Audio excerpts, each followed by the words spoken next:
So there's been a lot of controversy around NewJeans and the CEO of the company they're under, Min Hee-Jin, largely stemming from the age of the members. If you don't know, all of the members of NewJeans are minors in Korea, with the oldest member being born in 2004 and the youngest in 2008. All of the members are children, and this has drawn widespread criticism, specifically regarding a song released by NewJeans called Cookie. Most of you probably already know about this, but Min Hee-Jin, the CEO, has been called out for the sexual innuendos in the song. They recently released the following statement.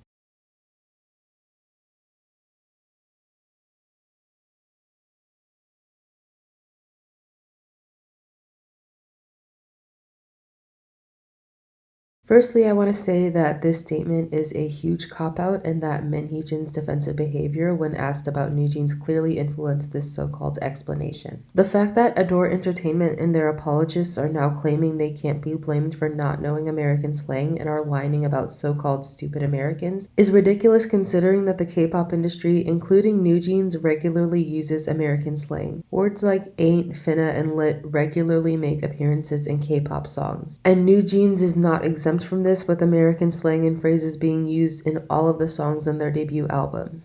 And this speaks to a bigger issue. The fact that a K-pop company is now getting upset that their use of English and American slang has resulted in them being called out for a sexual innuendo in one of their songs is very fitting, especially considering how regularly K-pop companies misuse American slang in their song. We see this all the time. K-pop companies regularly show little care for cultures and languages that are not their own, hence the huge problem with cultural appropriation within K-pop. And now a company's liberal use of English in their songs has gotten them into a scandal where they're being called out for having a group full of children singing a song with a very obvious sexual innuendo. And for K-pop stans to imply that anyone getting upset at this very blatant innuendo is arrogant and actually the real creep for thinking about it sexually is bullshit. Any native English speaker knows the phrase "looking at my cookie" is not a normal English phrase. It would never be said outside of a context that is not sexual. And this is not to say that I think the song is inherently sexual. The company may have genuinely meant for the song to actually be about a cookie, however, they should have just apologized for not double checking the lyrics instead of digging their heels in and whining that they're being attacked for allowing an innuendo in the song. And to be clear, none of this criticism is directed at NewJeans. They've done nothing wrong, and if anything, they're the victims of their company's inability to accept responsibility for their actions. I'm of the opinion that if companies are going to insist on debuting literal children, the least they can do is take responsibility when they put them in harm's way, especially if it's due to their own actions. I don't believe that Min Hee-Jin or anyone else in the company is a pedophile like a lot of people are saying.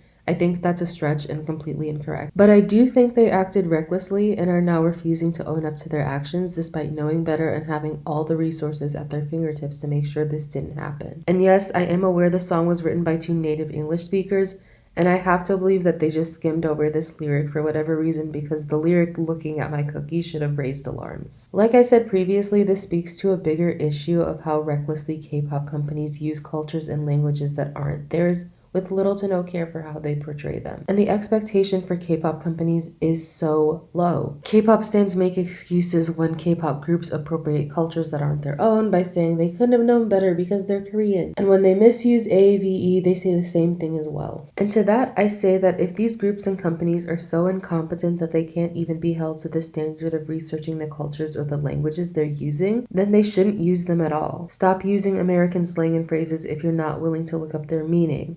Stop having rappers in K-pop groups if you're not willing to learn about the history of rap. Stop using cultures and languages that don't belong to you if you won't even use a modicum of energy to research and learn about what you're using in these K-pop songs and concepts. It's like when K-pop groups throw up gang signs with no understanding of what it actually is that they're doing. If Adore Entertainment is so incompetent that they can't even bother to research the English phrases they use, then they shouldn't be trusted to properly protect the members of NewJeans, especially considering that these girls are children and are already being pursued by a demographic much older than they are. The majority of people buying NewJeans' debut album are in their 20s. There are grown men going to their fan signs. The people standing them are not the same age as the members. They are significantly older than them. And frankly, this behavior and trend in their fandom already make me worry about how they'll be treated in the future. I want to say I hope Adore learns from this, but based on their response, I'm doubtful they've learned anything from this situation, and that if any concerns arise about how they're protecting the members of NewJeans, NewJeans, they'll just brush it off. Adore addressed absolutely none of the valid concerns about the ages of the members in the lyrics, and to the people who were screaming about the welfare of children in the K-pop industry, who are suddenly backpedaling and agreeing with Adore despite their inability to accept responsibility for this controversy, grow a spine, please. No one was attacking NewJeans. All of the criticism was being directed towards the adults in charge of managing NewJeans. People rightfully voiced well thought out points about the well-being of young girls in the K-pop industry and the historic sexualization of children, and yet somehow a pathetic statement that addressed basically none of the concerns being voiced suddenly made everyone a Min Hee-Jin apologist. It's shameful, honestly, and I hope next time a controversy like this arises,